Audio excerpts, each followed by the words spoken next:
Hello there. I am Paul Miles with the International Society for Biblical Hermeneutics, and I am here with Hannak Klein. Hannah is an author on the New Creation blog, and she is a physics student at the Liberty University. Today, she is speaking on her topic, Things Which Are Unseen, Dark Matter, and Creation Astronomy. Hannah, thank you so much for joining us. Take it away. Thank you for having me, and thank you all for being here. So yeah, I'm Hannak Klein. I'm a physics student at Liberty University, and I'm an author with the New Creation blog, like Paul just mentioned. We write about what's going on in creation science with an emphasis on positive creation model building and difficult questions in creation science, those kinds of things. So yes, and I'm going to be talking about dark matter and how it relates to creation astronomy. So, so what is dark matter? Dark matter is today it's thought to be a major constituent of the universe, and it's an entirely different form of matter that doesn't interact with electromagnetic radiation, doesn't interact with light at all. So that's why we call it dark matter. You can't see it or detect it at all by radiation, by electromagnetic radiation or by light. And it's thought to make up 85% of the universe, even though we don't know what it is. It makes up 85% of the matter in the universe. And it was first proposed in the 1930s, and it was proposed in response to this problem of missing mass, galaxies acting like they're heavier than they look. So it was the discovery of unusual motions in galaxies that led to the idea of dark matter. And so basically, dark matter is just it's a hypothetical new form of matter that we don't know, that doesn't fit at all in our it doesn't fit in our standard model of particle physics or anything like that. It's something completely different, and we don't know what it is, but it makes up most of the matter of the universe. Is the idea. That's the hypothesis. So the evidence for dark matter, there's um, three main lines of evidence, and I'm going to go over two of them, and they all have to do with a discrepancy between what's called lighted mass and dynamic mass. So the way it works is there's two ways of measuring the mass of a galaxy. One is through lighted mass, which is the amount of mass that's needed to produce the light that we see from a given galaxy. Astronomers have a light to mass ratio by which you can determine the mass of a galaxy given its luminosity or its intrinsic brightness. And that's not just like how bright it looks like in a telescope, but it's measuring its intrinsic brightness, but taking into account its distance and things like that. And it's not just the visible light, but the electromagnetic radiation in general. That that luminosity can be used to determine how much mass is in a galaxy. Um, and then the other way of measuring the mass of a galaxy is by its dynamic mass, which is the amount of mass that's needed to account for the motion of a galaxy. So um, the way it works is that velocity is related to an object's mass. And so by measuring the galaxy's motion, its velocity, the way it rotates, the way it moves in a galaxy cluster, we can infer the mass of the galaxy. And so we would expect that the mass that we can infer based on its luminosity, the lighted mass of a galaxy, would give consistent results with the dynamic mass. They should give similar measurements. It's two different ways of measuring the same entity, the same property of the galaxy. And it turns out that that's not always the case, and that's where dark matter comes in. So in the case of galaxies, of spiral galaxies in particular, rotational speed within a galaxy is related to the mass of the galaxy and how that mass is distributed. So in the nucleus of a galaxy, we have a linear relationship between the rotational velocity and the mass. And so at any given point in the nucleus of the galaxy, the velocity is going to be dependent at that point on all the matter that's within that orbit at that point of the galaxy. And so as you move out from the center of the nucleus, as you move through the nucleus of the galaxy, the velocity increases linearly. And then it's expected that as you move to the outer regions of the galaxy, the outer arms where you see the dark spaces between the arms, the matter is not as densely distributed. At that point, it's expected that the velocity would drop off because at that point in the galaxy, it's not behaving like a single object that's rotating.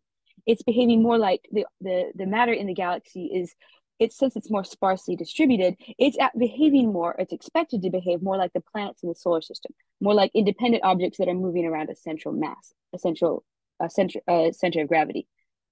And so So the way this works is that we would expect that the center of the galaxy, in the center of the galaxy, the nucleus, velocity increases with mass, or with distance, I should say. Velocity is increasing with mass and increasing with distance as you go from the center of the galaxy outward. But when you get to the outer regions of the galaxy, velocity should start to drop off, and it should start to follow the patterns that we see in the orbits, or in the rotation speeds of the planets around the sun. So, and that's called Keplerian behavior. It's the outer edges of the galaxy are expected to behave kind of like the planets behave in the solar system, where there's an inverse relationship between distance from the center mass and the orbital velocity. So, in the 1930s, astronomers began taking measurements of the radial velocity of galaxies at extreme edges. Earlier studies only focused on the nucleus of the galaxy because we didn't have the technology to get good measurements of the fainter light at the edges of the galaxies. But when they started being able to get measurements of velocities at the edges of galaxies, they found that the orbital velocity out at the edges of the galaxy was much higher than expected by the distribution of the light mass, the visible mass of the galaxy. And so this is the Triangulum galaxy M33. And in the dashed gray line, you see that's the velocity that's expected from the visible disk. So we have velocity on the y-axis and distance on the x-axis here. And that gray dashed line shows how at the nucleus of the galaxy, we're expecting velocity to increase as we move out. And then once we get past the nucleus, the center localized portion of the galaxy where mass is more densely distributed, as we move to the arms of the galaxy where it's more sparse, the distribution of mass, we are expecting the velocity to drop off. And towards the right end of the graph there, that's the expected behavior, the expected velocity that we would see towards the outer edges of the galaxy. And that's including, as you can see, it extends beyond what you see in the picture as being the galaxy. There's matter in the galaxy that's so faint that it's not going to show up in this picture. That's why that graph extends so far to the right. The upper line there, the white line, the white solid line, that's the observations, that's the actual measured velocity that's been measured of the galaxy from starlight and other methods. And you can see that there's a very large discrepancy between how the galaxy actually is behaving, the velocity of the galaxy at its extreme edges, compared to what we expect based on the distribution of the light and mass, what we see of the galaxy. And so one astronomer in the 1940s that was writing about this phenomenon, he said that the distribution of mass in the system appears to bear almost no relation to the speed of light, to that of light. And the point being that the light that we see in the galaxy seems to have nothing to do whatsoever with how much mass is in the galaxy. They don't have any relationship at all. That's what it looks like based on how the galaxy is moving. So that's the first evidence for dark matter that was discovered in the 1930s, was galaxies moving in ways that doesn't make sense with how much mass they look like they have. They're acting like they're heavier than they look like they are. And then the second line of evidence for dark matter is from gravitational lensing. And gravitational lensing is when a massive object in space distorts the light from more distant objects behind it by its gravity. And this effect there's a notable experiment that demonstrates this effect in the 1919 total solar eclipse, where astronomers measured the apparent positions of stars in the vicinity of the sun during the solar eclipse, during totality, when the sun's surface is completely blocked, and so you can see the brighter stars. They measured the apparent positions of stars in the vicinity of the sun during that time. And then they compared that with star charts where the stars actually are, and they found that the stars' apparent position during the eclipse was actually different than where they actually are in space, because the sun's gravity was bending the paths of light from those stars. So that's what gravitational lensing, that's the kind of thing that gravitational lensing does. And I have an animation here. This is showing dark matter as the example, so that's why you don't see the mass in the center there. But it's showing the idea of how the gravity of a more massive object in between distorts the light of stars behind it.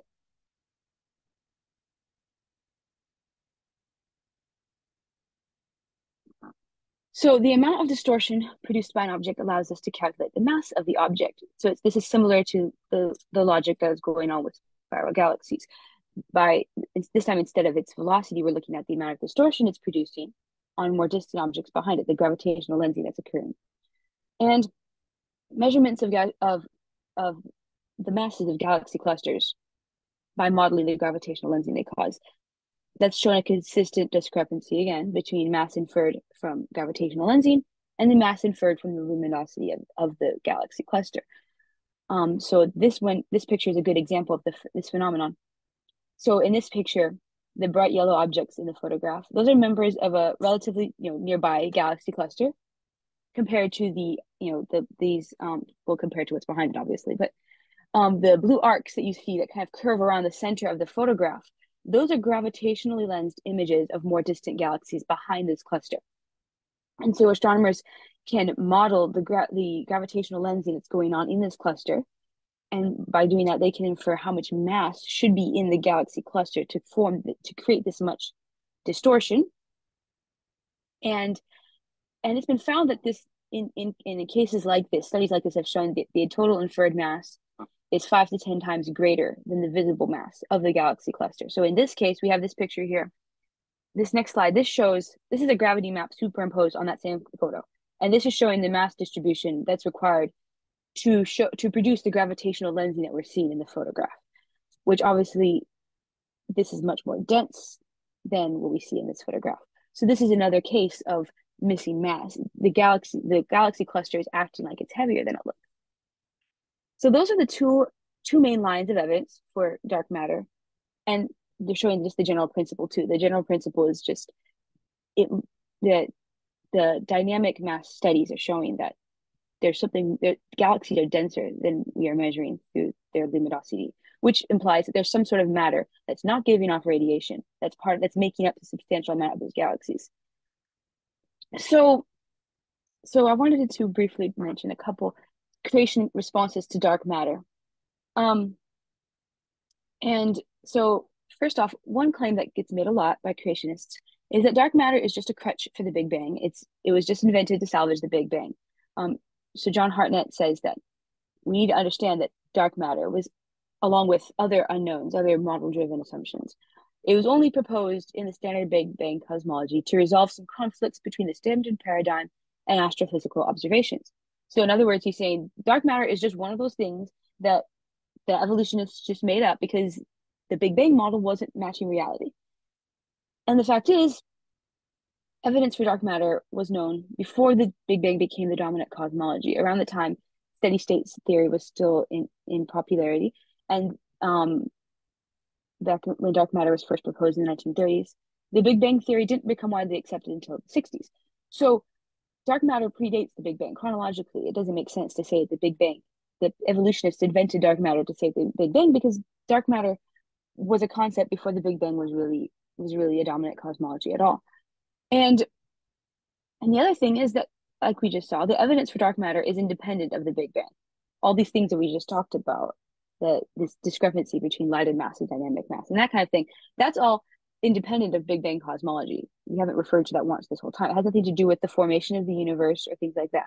Obviously, the Big Bang is going to incorporate dark matter into its cosmology, because that's what a cosmology does. It incorporates all the available evidence and observations about the universe. But it's not that dark matter was invented as a crutch from the Big Bang. It was actually independent altogether. And then another idea that goes around in some creation circles is that the problem isn't the data, the problem is our physics.